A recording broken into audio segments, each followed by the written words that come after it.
போன பாட்டில் நம்ம சதி என்ன பண்ணுறாங்க அப்படின்னா அந்த சிவலிங்கத்தை வாங்கிட்டு விஷ்ணுவோட சிலை மேலே வைக்கணும் அப்படின்றதுக்காக அந்த ஒரு சிற்பிக்கிட்டேருந்து அந்த லிங்கத்தை வாங்கிடுறாங்க. வாங்கிட்டு என்ன பண்ணுறாங்க அப்படின்னா அந்த ஒரு விஷ்ணு சிலை மேலேயும் வச்சிடுறாங்க. வச்ச உடனே என்ன ஆகுது அப்படின்னா அவங்களுக்கு ஒரு திருப்தி கிடைக்குது. திருப்தி கிடைச்சோடனே அங்கே இருக்கிற வேலையாளங்கள்ட்ட சொல்கிறாங்க, இப்போ அந்த ஒரு நம்ம விஷ்ணு சிலையை இழுங்க உள்ளே வந்துடும் அப்படின்ற மாதிரி சொல்கிறாங்க. அவங்களும் இழுத்து பார்க்குறாங்க. இழுத்து பார்த்தோன்னே ரொம்ப ஒரு சுலபமான வேகமாகவே வந்துடுது. அதை பார்த்துட்டு அவங்க எல்லாருமே சந்தோஷப்படுறாங்க. அப்போ அங்கே இருக்கிற தக்ஷன், அதாவது பிரஜாபதி தக்ஷன் என்ன நினச்சிக்கிறாரு, நம்ம பண்ண பூஜையினால தான் இந்த சிலை உள்ளே வந்துருச்சு அப்படின்னு சந்தோஷப்படுறாரு. எல்லாருமே அங்கே பூஜையை ஆரம்பிக்கலாம், சாமி வழிபடலாம் அப்படின்னு சொல்லி தயாராகிறாங்க. தயாராகிட்டு எல்லாருமே வேக வேகமாக அந்த ஒரு இடத்துக்கு போய் பார்க்குறாங்க. அங்கே தக்ஷன் கண்ணில் மட்டும் கரெக்டாக அந்த ஒரு சிவலிங்கம் பட்டுருது. பட்ட உடனே அவர் செமையாக டென்ஷன் ஆகிறார். டென்ஷன் ஆகிட்டு யாரா இதை அவங்க வச்சது அப்படின்ற மாதிரி எல்லாரையுமே பார்த்து திட்ட ஆரம்பிச்சிடறாரு. கண்ணா பின்னாடி திட்டிகிட்டு இருக்கிறாரு. அப்போ எல்லாருமே ரொம்ப சைலண்ட் ஆகிடுறாங்க. சைலண்ட் ஆன உடனே என்ன ஆகுது அப்படின்னா எல்லாருமே மன்னிப்பு கேட்குறாங்க. அப்போ என்ன பண்ணுறாங்க அப்படி சதி என்னால் யாருமே திட்டு வாங்குவானா அப்படின்னு சொல்லிட்டு அவங்கள முன் வர்றாங்க. முன் வந்துட்டு நான் தான் அந்த தப்பை பண்ணேன் அப்படின்ற மாதிரி சொல்கிறாங்க. அப்போ தக்ஷன் சுத்தமாக ஷாக் ஆகிறாருங்க. ஏன் அப்படி ஆகிறாரு அப்படின்னா இது வரைக்கும் சதி தக்ஷனோட பேச்சை மீறினதே இல்லை. எல்லா வாட்டியும் தக்ஷனோட பேச்சை கேட்டிருக்காங்க. ஆனால் இந்த முறை இப்படி ஆயிடுச்சு அப்படின்னு உடனே அவர் சுத்தம் ஷாக் ஆகிறாரு. அப்புறம் அவரே வருத்தப்படுறாருங்க. என்னோட பொண்ணை என்கிட்ட யாரோ பிரிக்க பார்க்குறாங்க, இது அவள் பண்ணவே இல்லை, வேற யாரோ பண்ணாங்க, நீ யாரை காப்பாற்றுறதுக்காக பண்ண அப்படின்னு சொல்லிட்டு அவர் நம்பாமல் கேள்வி கேட்டுக்கிட்டே இருக்கிறாரு.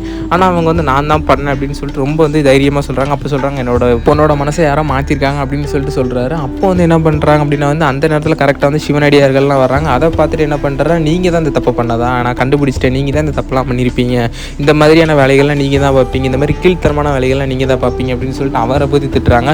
அப்போ அவர் சொல்கிறாரு, இப்போ தான் நீங்கள் ஒரு சரியான வேலைக்குள்ளே வரீங்க, இது வரைக்குமே நீங்கள் தப்பாக பண்ணிக்கிட்டு இருந்தீங்க, இப்போ உங்கள் பொண்ணு தான் அதை சரி பண்ணியிருக்காங்க அப்படின்னு சொல்லிட்டு அங்கே இருக்கிற சிவனடியார்கள்னு சொல்கிறாங்க. அப்போ சொல்கிறாங்க, எதை நீங்கள் சரின்னு சொல்கிறீங்க, உங்களோட கடவுளை நான் கும்பிட்றது அப்படின்றது சரின்றீங்களா, அது கடவுளே இல்லை அப்படின்னு நான் சொல்கிறேன் அப்படின்ற மாதிரி செமையாக டென்ஷனாக கத்திக்கிட்டு இருக்கிறாரு. அதுக்கப்புறமா அங்கே இருக்கிற முனிவர்கள்லாம் சொல்கிறாங்க, நீங்கள் ஏற்றுக்கிட்டாலும் ஏற்றுக்கிட்டாட்டி அவர் உண்மையாகவே ஒரு கடவுள் தான், அவர் மும்மூர்த்திகளில் முதன்மையானவர், அதுக்கடுத்து அப்படி இப்படின்னு சொல்லிட்டு நிறைய சிவனோட புகழை பாடுறாங்க. அதுக்கப்புறமா என்ன ஆகுது அப்படின்னா இதெல்லாம் உண்மையாக இல்லை அப்படின்னு சொல்லிட்டு பிரஜாபதி தக்ஷன் என்ன பண்ணுறாரு, அவரோட பொண்ணு அதாவது சதிக்கிட்ட சொல்கிறாரு, அவர் ஒன்றுமே இல்லாத ஒருத்தன், அவன் ஒரு மாதிரி சாம்பலை உடம்பு ஃபுல்லாக பூசிக்கிட்டு சுடுகாட்டில் வாழ்கிற ஒருத்தன், அவன் எப்படி கடவுள் ஆக முடியும், அவன் தான் அது மட்டும் இல்லாமல் நம்மளோட முன்னோரான பிரம்மாவோட தலையை எடுத்தவன் அப்படின்ற மாதிரி சொல்கிறாரு. அப்போ என்ன ஆகுது அப்படின்னா அப்படிலாம் இல்லை, அவர் தப்பு பண்ண எல்லா இடத்துலையும் அதை சரி பண்ணுறதுக்காக அவர் இருப்பார், எல்லாருக்குமே உண்மையான முழுமையான ஒருத்தரானா அவர் மட்டும்தான் உண்மையான ஒரு உருவம் அப்படின்ற மாதிரி சொல்கிறாரு. அதான் ஹரஹர மகாதேவ் அப்படின்ற மாதிரி சொல்லி ரொம்ப சந்தோஷத்தோடு பேசிகிட்டு இருக்கிறாருங்க அந்த ஒரு முனிவர். அதை பார்த்துட்டு இன்னொன்று தக்ஷன் செமையாக கோவப்பட்டுறாரு. உங்கள் ஆளுக்கு தான் எதுவுமே தேவையில்லை, எதுவுமே எல்லாமே உண்மை அப்படின்ற மாதிரி நீங்கள் சொல்கிறீங்கல்ல, அப்போ அவரை இப்போ நீங்கள் கூப்பிடுங்க, இந்த ஒரு வில்வேலையை தான் எனக்கு ரொம்ப பிடிக்கும், அந்த வில்வேலையை கூப்பிட்டு அவரை கூப்பிடுங்க அப்படின்ற மாதிரி ஒரு மாதிரி சேலஞ்ச் கொடுக்குறாரு. அதை பார்த்துட்டு என்ன பண்ணுறாரு அப்படின்னா முனிவர் என்ன பண்ணுறாருன்னா அந்த ஒரு வில்வேலையை முன் வாங்கிக்கிட்டு சதி கிட்ட கொண்டு போய் கொடுக்குறாரு. நீங்கள் இந்த மாதிரி நீங்கள் மனசு நிறையோடு நீங்கள் எம்பெருமானை கூப்பிடுங்க, அவர் கண்டிப்பாக வருவார் அப்படின்ற மாதிரி சொல்கிறாரு.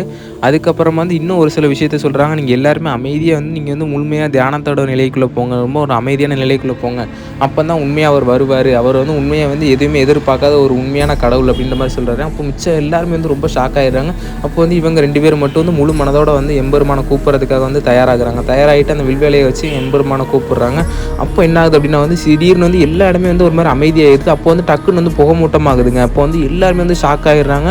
இப்போ உண்மையாக தக்ஷன் பயப்பட ஆரம்பிச்சிடறாரு. உண்மையாகவே ஒரு வந்துட்டாரோ அப்படின்ற மாதிரி செமையாக டென்ஷன் ஆகிடுறாரு. ஒரு மாதிரி ஒரு பயந்த ஒரு இடத்துக்குள்ளே போயிடுறாங்க. அப்போ என்ன ஆகுது அப்படின்னா இன்னும் ஒரு உருவம் மாதிரி தெரியுது. அப்போ எல்லா முனிவர்களும் ரொம்ப சந்தோஷமான ஒரு ஆனந்த தாண்டவமாக எல்லாருமே டான்ஸ் ஆடிக்கிட்டு இருக்கிறாங்க. அப்போ அவங்க கையில் இருக்கிற விபூதி அப்படி இப்படின்னு சொல்லி மேலே போட்டு ரொம்ப சந்தோஷமான நிலைக்குள்ளே போயிடுறாங்க. அவர் வந்துட்டார் அப்படின்னு சொல்லி ரொம்ப சந்தோஷப்படுறாங்க. அப்போ அவரோட உருவம் கொஞ்சம் கொஞ்சமாக தெரியுது. அதை பார்த்து சதி ரொம்ப ஒரு மாதிரி ஒரு சந்தோஷமான நிலைக்குள்ளே போகிறாங்க. அப்படி மனசே அமைதியாகிடுது அவங்களுக்கு. இப்படி சைலண்ட்டாக அதை நோக்கி மட்டும் நடக்கிறாங்க. எந்த ஒரு எண்ணமுமே அவங்க பக்கத்தில் வரல. ஒவ்வொருத்தராக கூப்பிட்டு பார்க்குறாங்க. அது எதுவுமே கேட்க மாட்டேது. அவங்க எது யார் சொல்கிறதையும் கேட்காம அவங்க பேசாமல் போய்கிட்டே இருக்கிறாங்க. அவங்க அப்பா இப்படி கத்தி கூப்பிட்டுக்கிட்டே இருக்கிறாரு. அதெல்லாம் கண்டுக்காமல் அவங்க பேசாமல் போய்கிட்டே இருக்கிறாங்க. அவங்க எல்லாருமே அமைதியாகிறாங்க. கொஞ்சம் கொஞ்சமாக அந்த ஒரு உருவமே தெரிய ஆரம்பிக்குது. அப்படியே அவங்க கையில் இருக்கிற திரிசூலம் அப்படி இப்படின்னு சொல்லிட்டு ஒன்று ஒன்றா தெரியுது. அப்படியே கொஞ்சம் கொஞ்சமாக சிவனோட முழு உருவமே தெரியுது. அதை பார்த்து எல்லாருமே அப்படியே ஷாக் ஆகி அப்படியே அமைதியாக நின்றுறாங்க. அப்படியே அமைதியாக நின்று அவர் அப்படியே கையெடுத்து கும்பிட்றாங்க.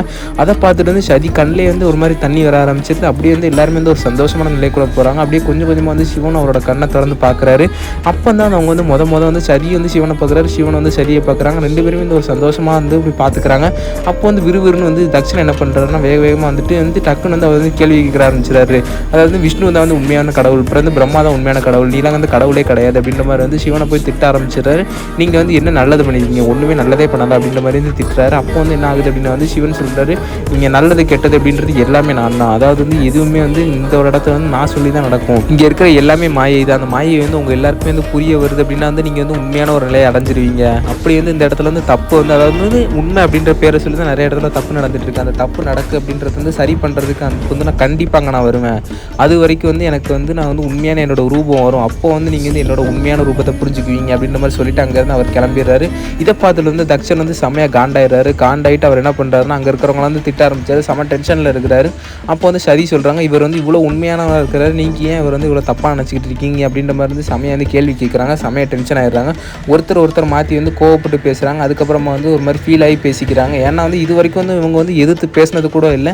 ஏன் அப்படின்னா வந்து தக்ஷன் வந்து அவங்களுக்கு அவ்வளோ பிடிக்கும். அவங்க அப்பாவும் பொண்ணும் ரொம்ப பாசமான நிலையில் இருந்திருப்பாங்க. ஆனால் வந்து அவங்க 2 பேருமே பேசி ஒருத்தர் காயப்பட்டுக்கிறாங்க. அப்பவும் சரி மனசு கேட்காம பேசுகிறாங்க, எனக்கு வந்து சிவனோட ஒன்றுமே இல்லை, ஆனால் நீங்கள் வந்து இந்த மாதிரி வந்து நீ தப்பாக நினைக்கிறீங்க அப்படின்றாங்க. அப்போ இன்னுமே வந்து தக்ஷன் என்ன பண்ணுறாருன்னா அது இன்னும் தப்பாக நினச்சிட்டு தன்னோட பொண்ணை வந்து திட்டுறாரு. அப்போவுமே சொல்கிறாங்க, அப்படி இல்லை, அப்படிங்கிறது இந்த மாதிரி வந்து நீங்கள் தப்பாக நினைக்கிறீங்க அப்படின்னா வந்து உண்மையாகவே வந்து உங்களோட மானம் அங்கே போயிடக்கூடாது அப்படின்றதுக்காக தான் நான் அப்படி பண்ணேன் அப்படின்ற மாதிரி சொல்கிறாங்க. அவங்க வந்து இன்னுமே ஃபீல் பண்ணுறாங்க. அதுக்காக வந்து இன்னும் உங்கள் மனசு ஆறலை அப்படின்னா வந்து எனக்கும் தண்டனை கொடுங்க. அதுக்கப்புறமா வந்து இன்னும் நீங்கள் வந்து உங்களுக்கு நான் ஒரு வாக்கு தரேன், உங்களோட மனசு நோகாதபடி நான் வந்து எப்போவுமே நடந்துக்குவேன் அப்படின்ற மாதிரி சொல்கிறாங்க. அதுக்கப்புறமா அப்படி சொல்லிவிட்டு அவங்க என்ன பண்ணுறாங்க, நான் வந்து ரொம்ப ஒரு வருத்தத்தோடு அந்த ஒரு இடத்த விட்டு கிளம்பலாம் அப்படின்னு சொல்லிட்டு முடிவு பண்ணி இந்த ஒரு இடத்துலேருந்து நடந்து போயிடுறாங்க.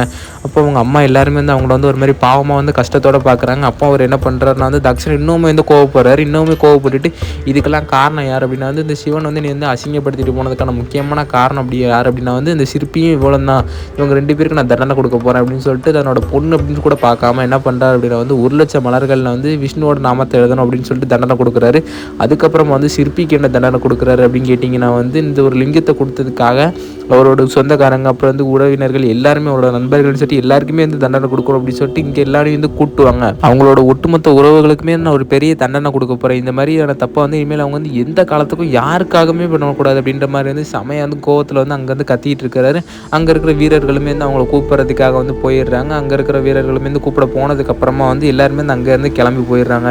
இதுக்கப்புறமா வந்து நைட்டு நேரம் ஆகிடுச்சு. அப்போ என்ன ஆகுது அப்படின்னா வந்து அங்கே இருக்கிற வந்து அதாவது குரு, அதாவது அங்கே இருக்கிற அந்த ராஜகுரு என்ன பண்ணுறாருன்னா வந்து இவங்களோட வந்து ஜாதகத்தை வந்து பார்த்துட்டு இருக்காரு. யாரோட ஜாதகத்தை பார்க்குறாருன்னு சொல்லிட்டு அவரோட சிஷியன் வந்து கேட்குறாரு, நீங்கள் யாரோட ஜாதகத்தை பார்க்குறீங்க குரு அப்படின்ற மாதிரி கேட்குறாரு. அப்போ சொல்கிறார், நம்மளோட ராஜாவை பிறகு அடுத்து சதி தேவியோட ஜாதகத்தை தான் பார்த்துட்டு இருக்கிறேன்.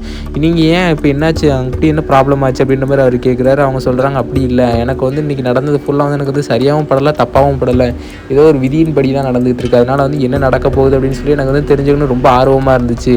அப்படி ஒருவேளை வந்து ரொம்ப அசம்பாவிதம் நடந்துச்சுன்னா வந்து தவிர்த்துலாம்ல அப்படின்ற மாதிரி அவர் வந்து ஒரு மாதிரி ஃபீலாகி பேசிகிட்டு இருக்கிறார். அப்போ சொல்கிறாரு, இப்போ என்னாச்சு அப்படின்ற மாதிரி கேட்குறாரு. இவங்க 2 பேரோட ஜாதகமே வந்து சரியான நிலையில் இல்லை, அதனால் வந்து இது பெரிய பிரச்சனை வர்றதுக்கான வாய்ப்பு இருக்குது, எல்லாமே வந்து அவரோட வழியின்படி தான் நடக்க போகுது அப்படின்ற மாதிரி வந்து சொல்கிறாரு. நம்ம என்ன நடக்குது அப்படின்றத நம்ம பொறுத்திருந்து தான் பார்க்கணும் அப்படின்னு சொல்கிறாரு. ஒரு பக்கம் இப்படி நடந்துட்டு இருக்கும்போது இன்னொரு பக்கம் என்ன ஆகுது அப்படின்னா வந்து இங்கே சதிதேவியோட அக்காகலாம் என்ன சொல்கிறாங்க அப்படின்னா வந்து 1,00,000 தாமரை மலர்கள் அப்படின்றது வந்து ரொம்ப பெரிய நம்பர், அதாவது வந்து அதை உன்னால் வந்து எடுக்கவே முடியாது, நம்மளோட அரண்மனையை சுற்றி இருக்கிற மலர்களை நம்ம சேர்த்தா கூட வெறும் 20,000 தாமரை மலர்கள் வர்றதே வந்து ரொம்ப கஷ்டமாக இருக்கும். அப்படி நீ 1,00,000 மலர்கள் அப்படின்னு சொல்லிட்டு நீ வந்து அங்கே வந்து ஒத்துக்கவே கூடாது, நீ ஏன் ஒத்துக்கிட்ட அப்படின்ற மாதிரி வந்து அவளை வந்து திட்டுறாங்க. அப்போ வந்து அவங்க என்ன சொல்கிறாங்க அப்படின்னா, அப்படி இல்லை, தப்பு பண்ணது நான், எங்கள் அப்பாவோட எண்ணம் தான் அப்படின்றது, இந்த மாதிரி அவருக்கு நான் வாக்கு வர கொடுத்துட்டேன் அப்படின்னும் போது வந்து அந்த வாக்கை காப்பாற்றுறதுக்காக நான் செஞ்சு தான் ஆகணும் அப்படின்ற மாதிரி சொல்கிறாங்க. அதுக்கப்புறம் என்ன ஆகுதுன்னா வந்து அவங்களோட அக்காக்களுமே வந்து சும்மா சொல்லக்கூடாது, அவங்களும் என்ன பண்ணுறாங்க அப்படின்னா வந்து சரி நம்மளோட தங்கச்சிக்காக வந்து உதவி பண்ணணும் அப்படின்னு சொல்லி என்ன பண்ணுறாங்கன்னா வந்து அங்கே வந்து அவங்களால முடிஞ்ச அளவுக்கு நிறைய தாமரை மலர்களை வந்து கொண்டு வந்து கொடுக்குறாங்க. அப்போ என்ன ஆகுதுன்னா வந்து இதெல்லாம் எனக்கு வேணாம், நான் பண்ண தப்பை அதை நான் தான் சரி பண்ணணும் அப்படின்னு சொல்லிட்டு அவங்க போட்டு இந்த செருப்பை கூட கழட்டிட்டு அங்கேருந்து வந்து அவங்க கிளம்பிடுறாங்க. கிளம்பிட்டு நான் மட்டுமே அதை சரி பண்ணுறேன் அப்படின்னு சொல்கிறாங்க, அவங்க பேச்சு கேட்காம. அப்போ வந்து அவங்களோட 2 பேர் மட்டும், அதாவது 2 வேலையாட்களை மட்டும் கூப்பிட்டுக்கிட்டு அவங்க வந்து காட்டுக்குள்ளே போயிடுறாங்க. ரொம்ப கஷ்டமான சூழ்நிலையில் வந்து தாமரை மலர்களை தேடலாம் அப்படின்னு சொல்லி முடிவு பண்ணுறாங்க. இங்கே கூட்டிகிட்டு வந்தவங்களே சாப்பிடுங்க, தண்ணி குடிங்க, போங்க அப்படின்னு சொல்லிட்டு அவங்களே வந்து அமைச்சிடுறாங்க. அவங்களும் வந்து நான் போக மாட்டேன்னு சொல்லும்போது இது வந்து என்னோட அரச கட்டளை, நீங்கள் போய் தான் ஆகணும், இல்லைனா உங்களை தண்டிச்சிருவேன் அப்படின்னு சொல்கிறாங்க. அப்படின்னா அவங்களும் வந்து பேச வழி இல்லாமல் போயிடுறாங்க. அதுக்கப்புறம் என்ன ஆகுதுன்னா வந்து இங்கே அரசபையில் என்ன நடக்குது அப்படின்னா வந்து அவங்களோட அப்பாலாம் என்ன பண்ணுறாருன்னா அந்த சிற்பி அவங்களோட சொந்தக்காரங்க, அவங்களோட நண்பர்கள், அவங்களோட பிள்ளைங்க அப்படின்னு சொல்லி எல்லாரையுமே வந்து இங்கே வந்து தண்டனை கொடுக்கறதுக்காக கூட்டு வந்து நிப்பாட்டி வச்சிருக்கிறாரு. அவங்களும் மீது தலை குனிஞ்சு நின்றுட்டு இப்போ இவங்களுக்கான தண்டனை அறிவிக்கிறாரு. எதாவது என்னன்னா வந்து உங்களை நான் நாடு கடத்த போகிறேன், இனிமேல் நீங்கள் என்னோட நாட்டிலே இருக்கக்கூடாது அப்படின்னு சொல்கிறாங்க. அப்போ வந்து என்ன ஆகுதுன்னா வந்து அதாவது சிவனை வழிபடுற சிவனடியார் வர்றாரு. அவர் வந்து சொல்கிறாரு, நீங்கள் வந்து இப்படி பண்ணுறது தப்பு. அதாவது நீங்கள் தர்மத்தின் பேரில் நீங்கள் வந்து தப்பு மேலே தப்பு பண்ணிக்கிட்டே இருக்கிறீங்க. இதனால் வந்து உங்களோட நாட்டு மக்கள் மட்டும் இல்லை, நிறைய பேர் வந்து பாதிக்கப்படுறாங்க. உங்களோட பொண்ணுன்னு கூட பார்க்காம நீங்கள் வந்து நிறைய தப்பு பண்ணுறீங்க. இந்த தர்மத்தின் பேரை சொல்லி சொல்லி தான் தப்பு பண்ணுறீங்க. அதாவது வந்து நீங்கள் வந்து வெறும் உங்களோட உருவத்துக்காக தான் இப்படி பண்ணுறீங்க. இதெல்லாம் மிகப்பெரிய தப்புன்ற மாதிரி சொல்கிறாங்க. அப்போ வந்து என்ன ஆகுது அப்படின்னா வந்து அங்கே வேலையாட்களாக 2 பேர் போயிருந்தாங்க. அவங்க வந்து திருப்பி வராங்க. இதை பார்த்துட்டு வந்து அவங்களோட அம்மா வந்து, அதாவது சதியோட அம்மா வந்து ரொம்ப ஷாக்காகி என்னாச்சு அப்படின்னு கேட்குறாங்க. அப்போ சொல்கிறாங்க வந்து, எங்களை வந்து அவங்க அமுச்சு விட்டாங்க. இதுக்கப்புறமா நீங்கள் இங்கே இருக்கக்கூடாதுன்னு சொல்லிட்டு அரச கட்டளைன்னு சொல்லி அமுச்சு விட்டாங்க அப்படின்ற மாதிரி சொல்கிறாங்க. அப்போ வந்து இவங்க இன்னுமே ஷாக் ஆகிடுறாங்க. அப்போ அவள் எங்கே தான் இருக்கா அப்படின்னு கேட்குறாங்க. நைட்டு ரொம்ப ஆகிடும். அவங்க வந்து 1 மணி வரைக்கும் கூட ஆகலாம், ரொம்ப நேரம் ஆகிடும்ன்ற மாதிரி சொல்கிறாங்க. அப்போ வந்து அவங்க இன்னுமே ஷாக் ஆகி ரொம்ப பயந்து போய் என்ன பண்ணுறாங்கன்னா வந்து அவங்களோட அப்பாட சொல்லலாம் அப்படின்னு சொல்லிட்டு உள்ள வேகமாக வந்து இவங்க எல்லாருமே கிளம்பி போயிடுறாங்க. அப்போ இந்த ஒரு கேப்பில் என்ன நடக்குது அப்படின்னு கேட்டிங்கன்னா, அங்கே ஒரு பெரிய விவாதமே நடந்துட்டு இருக்குது. என்ன நடக்குது அப்படின்னு கேட்டிங்கன்னா வந்து அதாவது இந்த முனிவருக்கும், அதாவது வந்து நம்ம தக்ஷனுக்கு வந்து பெரிய விவாதமே நடந்துட்டு இருக்கு. அப்போ வந்து அந்த விவாதத்தில் வந்து அவங்க என்ன சொல்லிட்டு இருக்காங்கன்னா வந்து, நீங்கள் வந்து ஏற்கனவே வந்து தப்பு மேலே தப்பு பண்ணிட்டு இருக்கீங்க. அதாவது இதுதான் தர்மம் அப்படின்னு சொல்லிட்டு தர்மத்தின் பேரில் வந்து தப்பு பண்ணிக்கிட்டே இருக்கீங்க. இப்படி நீங்கள் தப்பு பண்ணிக்கிட்டே இருக்கீங்க அப்படின்னா வந்து கண்டிப்பாக எங்களோட சிவன் வருவார். இந்த சிவன் வந்து அதை வந்து சரி பண்ணுவார் அப்படின்னு சொல்கிறாரு. ஆனால் வந்து அவர் திருப்பியும் சொல்கிறார், அப்படிலாம் இல்லை, நான் பண்ணுறது தான் வந்து சரி, அதாவது நீங்கள் பண்ணுறதெல்லாம் தப்பு அப்படின்ற மாதிரி வந்து திருப்பி வந்து அவரோட கௌரவத்துக்காக பேசிக்கிட்டே இருக்காரு. அந்த ஒரு நேரத்தில் வந்து சதி வந்துடுறாங்க. சதி வந்து அவ்வளோ பூக்களையும் கொண்டுட்டு வந்துடுறாங்க. அப்போ வந்து அவங்க மயங்கி விழுந்துடுறாங்க. அப்போ அவங்களோட அம்மாவும் அவங்களோட சகோதரிகளும் வந்து அவங்கள தூக்குறதுக்கு முயற்சி பண்ணுறாங்க. அப்போ வந்து அவர் என்ன பண்ணுறாருன்னா, நீங்கள் வந்து அவங்களை கையை வைக்கக்கூடாது, அவளாக தான் எந்திக்கணும் அப்படின்ற மாதிரி சொல்கிறாங்க. அப்போ வந்து அவங்களே வந்து ரொம்ப கஷ்டப்பட்டு கீழே விழுந்தவங்க எந்திரிச்சிடுறாங்க. கீழே விழுந்தவங்க எந்திரிச்சு அந்த ஒரு பூவையும் வந்து கீழே விழுந்த பூக்களையுமே வந்து அவங்க எடுத்து வைக்கிறாங்க. அதுக்கப்புறமா என்ன ஆகுது அப்படின்னா வந்து அவங்க வந்து அப்போ வந்து முனிவர் சொல்கிறாரு, அப்படி இல்லை, இதெல்லாம் வந்து உங்களுக்கு வந்து ரொம்ப சாதாரணமான விஷயம், நீங்கள் வந்து உங்களை யாருன்னு நீங்கள் இன்னும் உணரலை அப்படின்ற மாதிரி சொல்கிறாங்க. அப்போ வந்து அங்கே வந்து தக்ஷர் என்ன பண்ணுறாருன்னா வந்து அவங்களோட மந்திரி வந்து இந்த மாதிரி லைட்டாக வந்து கண்ணாசிக்கிறாரு. அப்போ வந்து அவர் என்ன பண்ணுறாருன்னா வந்து, நீங்கள் வந்து உங்களுக்கு இன்னும் 24 மணி நேரம் தான் டைம் இருக்குது, அதுக்குள்ளே வந்து உங்களோட வந்து பொட்டி பொடிக்கலாம் எடுத்துகிட்டு இந்த ஒரு இடத்துல வந்து கிளம்பிருக்கடா அப்படின்ற மாதிரி வந்து அந்த ஒரு சிற்பிகளை சொல்கிறாரு. அப்போ வந்து அவங்களுமே வந்து ஒரு மாதிரி வந்து கிளம்புறாங்க. அப்போ வந்து என்ன ஆகுதுன்னா வந்து முனிவர் சொல்கிறாரு, நீங்கள் வந்து இவங்களை நினச்சலாம் பயப்பட நண்பர், நீங்கள் ஏன் கூட வாங்க அப்படின்னு சொல்லிட்டு முனிவர் வந்து எல்லாரையுமே வந்து கூப்பிட்டுக்கிட்டு, இனிமேல் நான் உங்களை நான் சிவன்கிட்டே கூப்பிட்டு போகிறேன், அவர் தான் உங்களுக்கு தஞ்சம் அப்படின்ற மாதிரி வந்து அவரை வந்து எல்லாருமே வந்து அவங்கக்கிட்ட கூப்பிட்டு போகிறதுக்காக வந்து அவர் வந்து அந்த ஒரு இடத்துல வந்து இவங்க எல்லாத்தையுமே கூப்பிட்டுக்கிட்டு கிளம்பிடுறாரு. அப்போ வந்து சதி வந்து ரொம்ப வந்து ஒரு மாதிரி டயர்டில் வந்து அவங்களோட பெட்டில் வந்து படுத்திருக்காங்க. இதை பார்த்துட்டு சதியோட அம்மாவும் அவங்களோட சகோதரிகள் வந்து ரொம்ப வந்து சோகமாயிடுறாங்க. இதை பார்த்துட்டு அவங்களால தான் ஏன் அப்படின்னா வந்து அவங்களோட கால் வந்து அவ்வளோ புத்து போயிருக்கும். இதை பார்த்துட்டு வந்து அவங்க வந்து ரொம்ப வருத்தப்படுறாங்க. அப்போ அவங்களோட பெரிய அக்கா என்ன பண்ணுறாங்க அப்படின்னா வந்து இவங்களோட குரு கிட்ட கேட்போம், அதாவது இவரோட வந்து ஒரு குருவோட பேச்சு கேட்டு தானே இவர் உழவும் பண்ணுறாரு, அதாவது அவர்கிட்ட அப்படியே ஒரு ஆலோசனைன்றது கேட்குறாரு அப்படின்னு வந்து அவங்க கிட்ட கேட்டால் எந்தெந்த பிரச்சனை அப்படின்றது தெரியும்னு சொல்லிட்டு அவங்களோட பெரிய அக்கா என்ன பண்ணுறாங்க அப்படின்னா வந்து அந்த குரு கிட்ட போய் கேட்கறதுக்காக போகிறாரு, என்னென்னு விவாதிக்கலான்னு போகிறாங்க. அப்போ அவங்க சொல்கிறாங்க, அப்போ அதாவது நீங்கள் வந்து தக்ஷனோட பொண்ணுங்க, அதாவது தக்ஷனோட பொண்ணு அப்படின்றதுனால வந்து அவரோட கௌரவத்தை காப்பாற்றணும் அப்படின்றதுக்காக வந்து உங்களோட வந்து தங்கச்சி வந்து இதெல்லாம் பட்டு தான் ஆகணும் அப்படின்னா தான் அவங்களோட கௌரவம் அப்படின்றது நிற்கும், அதாவது வந்து அவர் நீதி தவறாதவர் அப்படின்னு சொல்லிட்டு தெரியும் அப்படின்ற மாதிரி சொல்கிறாரு. அப்போ வந்து இவங்க வந்து அவர் பேசுகிறத பார்த்து அவங்களே செமையாக டென்ஷன் ஆகிட்டு, அட போங்க அவங்களோட நீதியும் நியாயம் அப்படின்னு சொல்லிட்டு நீங்கள் தர்மத்தின் பேரில் நிறைய தப்பு பண்ணுறீங்க அப்படின்ற மாதிரி அவங்க ஒரு மாதிரி ஃபீல் ஆகிடுறாங்க. ஃபீல் ஆகிட்டு அந்த ஒரு இடத்துல இருந்து கிளம்பி போயிடுறாங்க. ஆனால் இவர் வந்து திருப்பி அவர் சொன்னதே தான் சொல்லிக்கிட்டே இருக்கிறார் அப்படின்னு அந்த இடத்துல கிளம்புறாங்க. இவ்வளோ நாள் வந்து நம்ம பூமியில் இருக்கிறது தான் காட்டிகிட்டு இருந்தாங்க. அதுக்கப்புறமா வந்து இங்கே இப்போ வந்து இன்னொரு இடத்துல கட் பண்ணி எங்கே காட்டுறாங்க அப்படின்னா வந்து, அதாவது விஷ்ணு இருக்கிற பார்க்கடலை காட்டுறாங்க. அவருமே வந்து மகாவிஷ்ணுவை வந்து அங்கே வந்து இருக்கிறாரு. அப்போ வந்து அவர் வந்து ஒரு மாதிரி தியான குலத்தில் அப்படின்ற மாதிரி வந்து ஒரு மகாவிஷ்ணுவை ரொம்ப சந்தோஷமான நிலையில் உட்காந்துருக்கிறாரு. அப்போ வந்து அங்கே வந்து பிரம்மரும் வர்றாரு. பிரம்மரும் வந்துட்டு என்ன சொல்கிறாரு அப்படின்னா வந்து, என்னோட புள்ள வந்து ரொம்ப கஷ்டமான நிலையில் இருக்கிறான். அதாவது அவர் யாரை சொல்கிறார் அப்படின்னா வந்து பிரஜாபதி தக்ஷனை தான் சொல்கிறாரு. அதாவது வந்து பிரஜாபதி அப்படின்ற ஒரு பெரிய பட்டத்தையும் கொடுத்துட்டு அவனுக்கு ஒரு பெரிய பொறுப்பையும் கொடுத்துருக்கிறேன். அதாவது வந்து என்னோட வேலை என்ன அப்படின்னா வந்து இந்த மாதிரி வந்து நான் வந்து ஆக்குறது என்னோட வேலை, அதாவது ஆக்கிற வேலையில் வந்து ஒரு சின்ன ஒரு பொறுப்பாக, அதாவது ஒரு இது என்னோட பொறுப்பின் சுமையை குறைக்கணும்படியாக வந்து பிரஜாபதி அப்படின்றது வந்து அந்த மெயின்டெனன்ஸ் பண்ணுற வேலையை வந்து நான் வந்து என்னோட பையன் அதாவது தக்ஷனுக்கு கொடுத்துருக்கிறேன். ஆனால் வந்து அவன் வந்து இந்த மாதிரி வந்து ஒரு குடும்பத்தின் சூழ்நிலை அப்படின்ற ஒரு இதனால வந்து அந்த ஒரு இதில் வந்து சூழலில் மாட்டிக்கிட்டு வந்து ரொம்ப சிக்கி தவிக்கிறான் அப்படின்னு சொல்லி ரொம்ப வருத்தப்படுறாரு.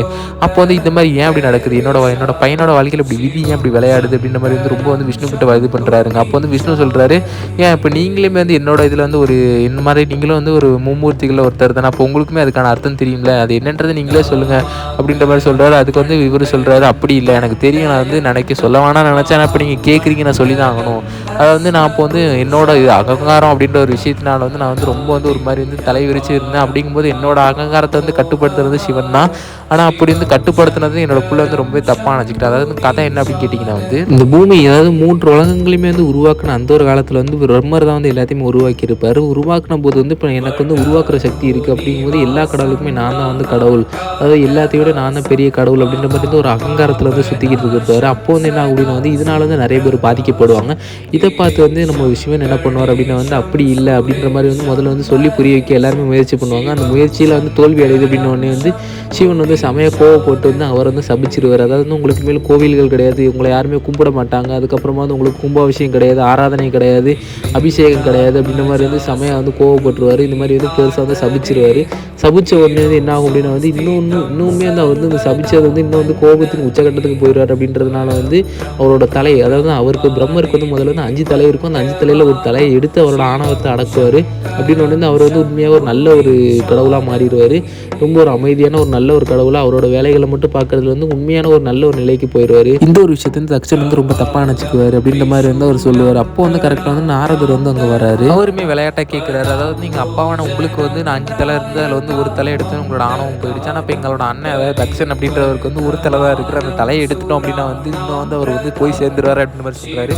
அப்போ என்ன ஆகுது அப்படின்னா வந்து லக்ஷ்மி அங்கே வர்றாங்க. அப்படின்னு வந்து அப்படி இல்லை அப்படின்னு மாதிரி தான் அவங்க சொல்கிறாங்க. இந்த விதியெல்லாம் வந்து எதுக்கு நடக்குது அப்படின்னா வந்து இன்னொரு காலத்தில் வந்து சிவன் வந்து நமக்காக ஒரு வாக்கு கொடுத்துருந்தார். அந்த வாக்கு காப்பாற்றுறதுக்காக தான் இந்த விதியெல்லாம் இந்த மாதிரியான ஒரு வழியில் வந்து நடந்துகிட்டு இருக்கிறது. இந்த மாதிரி வந்து நிறைய அசம்பாவிதம் அப்படின்ற மாதிரியான விஷயத்துக்குள்ளே போயிட்டு ஒரு நல்ல ஒரு வழிக்குள்ளே போயிட்டு இருக்கு அப்படின்ற மாதிரி அவங்க சொல்கிறாங்க. அவங்க எல்லாருமே வந்து இப்போ வந்து அவங்களுக்குமே வந்து அந்த ஒரு விஷயம் வந்து ஸ்ட்ரைக் ஆகுது. அதாவது என்ன அப்படின்னா வந்து சிவனுக்கு வந்து இங்கே வந்து ஒரு மனுஷங்களில் ஒருத்தங்க, அதாவது மனுஷங்கள் வந்து சக்தி ரூபம் வந்து மனுஷங்களுக்குள்ளே வந்து அவங்கள வந்து கல்யாணம் பண்ணுவார் அப்படின்ற மாதிரியான ஒரு விஷயம் வந்து அவங்க எல்லாருக்குமே ஞாபகம் வருது. அப்படின்னா அவங்க எல்லாத்தையுமே வந்து அதை உணர்ந்துடுறாங்க. இதனால தான் இந்த மாதிரியான விஷயம் வந்து நடந்துகிட்டு இருக்குது. அதனால வந்து அவங்களுக்கு வந்து அதாவது இப்போ வந்து சதிதேவி வந்து அவங்க வந்து சிவனை பார்த்துட்டாங்க, 2-3 வாட்டி பார்த்துருக்காங்க. அப்படின்னு அவங்களுக்கு வந்து ஒரு மாதிரியான ஒரு விஷயம் வந்து அவங்களுக்கு ஒரு புது உணர்வு வந்து தெரியுது. அதாவது வந்து மற்றவங்க பேசுகிறது எதுவுமே கேட்காத மாதிரியான ஒரு புதுமையான ஒரு உணர்வு வந்து புரிஞ்சுக்கிறாங்க. அப்படின்னு வந்து இந்த உணர்வு வந்து சதிக்குள்ளே வந்துருச்சு. ஆனால் வந்து சிவனுக்குள்ளே வரணும் அப்படின்றதுக்காக வந்து இன்னும் வந்து டிலே ஆகிட்டே இருக்குது அப்படின்ற மாதிரி அவங்க சொல்கிறாங்க. இந்த பக்கம் நம்ம சதி வந்து ஒரு கனவு காண்றாங்க. அந்த கனவுல என்ன ஆகுது அப்படின்னா வந்து ஒரு பெரிய ஒரு ஒளி தெரியுது. அந்த ஒளியை நோக்கி அவங்க நடந்து போகிறாங்க. நடந்து போனோடனே இந்த கைலாயத்துக்கும் இவங்களோட இடத்துக்கும் நடுவில், அந்த இமயமலைக்கு நடுவில் அப்படி ஒரு விஷயம் தெரியுது. அந்த ஒரு இடத்த பார்த்தோன்னா அங்கே ஒருத்தர் வந்து நடமாடிட்டு இருக்காரு. நடமாடுறவங்க எப்படி இருக்காங்க அப்படின்னா வந்து பாதி ஆணும் பாதி பெண்ணாகவும் இருக்கிறாங்க. அதை பார்த்துட்டு அவங்க அப்படியே ஷாக் ஆகுறாங்க. அந்த ஒரு உருவத்தை பார்த்தோன்னே அப்படியே வந்து ஒரு மெய் மறந்து அந்த ஒரு நடனத்தை பார்த்துட்டு இருக்காங்க. அது ஒரு ருத்ரா தாண்டவம் ஆடிட்டு இருக்கிறாங்க. ஆனால் அது வந்து ஒரு ஆனந்த தாண்டவம் அப்படின்றதுனால தான் அந்த இடம் எல்லாமே வந்து ரொம்ப ஆனந்தமாக இருக்குது. அதை பார்த்து அவங்க ரொம்ப சந்தோஷப்படுறாங்க. அவங்க கண்ணிலேருந்து கண்ணீர் வருது. அவ்வளோ சந்தோஷமாக இருக்கிறாங்க. இது உண்மையா இல்லையா அப்படின்னு சொல்லிட்டு அவ்வளோ ஒரு சந்தோஷத்துக்குள்ளே போயிடுறாங்க. இதுக்கப்புறமா என்னதான் ஆச்சு அப்படின்றத நம்ம அடுத்த ஒரு பார்ட்டில் பார்க்கலாம்.